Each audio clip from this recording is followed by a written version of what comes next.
যেসব জমিতে কোনোদিন ফসল আবাদের কথা কেউ কল্পনাও করেনি, এখন সেসব জমিতে হচ্ছে নানা জাতের কলার আবাদ। টাঙ্গাইলের যমুনার বিস্তীর্ণ চরগুলোতে এখন শুধু কলার বাগান। সামান্য পরিচর্যা করলেই বেড়ে ওঠে এসব কলার গাছ। রোগবালাই কম থাকায় আবাদের ঝুঁকিও কম।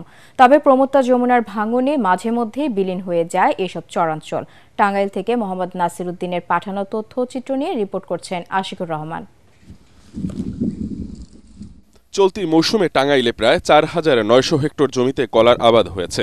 উৎপাদন হবে ১,৩০,২০০ মেট্রিক টন কলা।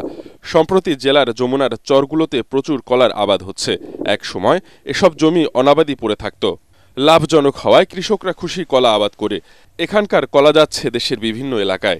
আমি এখানে অন্য ফসল কাটলেও নিতে পারি না, এই কারণে কলার আবাদ করছি। ৪০০ থেকে ৪৫০ বা ৫০০-র মতো কলা গাছ আছে। ২ বিঘা জায়গা, প্রায় ২ লাখ টাকা কলা গাছ আছে। শহর এলাকা তো আমরা অন্য ফসল করে কোনো শান্তি পাই না, তবে কলা গাছ বুনলে গেলা ওর দিন লাভবান বেশি হয়। কলা আবাদে কৃষকদের তথ্য ও প্রযুক্তিগত সহায়তা দিচ্ছে কৃষি বিভাগ। আমাদের কৃষি সম্পদ অধিদপ্তরের পক্ষ থেকে এই নতুন চর জেগে ওঠা চরগুলোতে কলা আবাদ যে ভালো ভ্যারাইটি এবং উন্নত জাতের যে কলাগুলো আছে সেগুলো যাতে তারা আবাদ করে, সেটা আমরা মাঠ পর্যায়ে কর্মীদের মাধ্যমে তাদেরকে নিয়মিত পরামর্শ দিচ্ছি।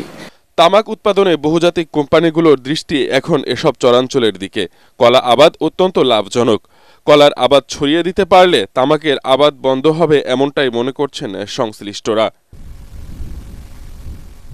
Bureau report, ATN Bangla.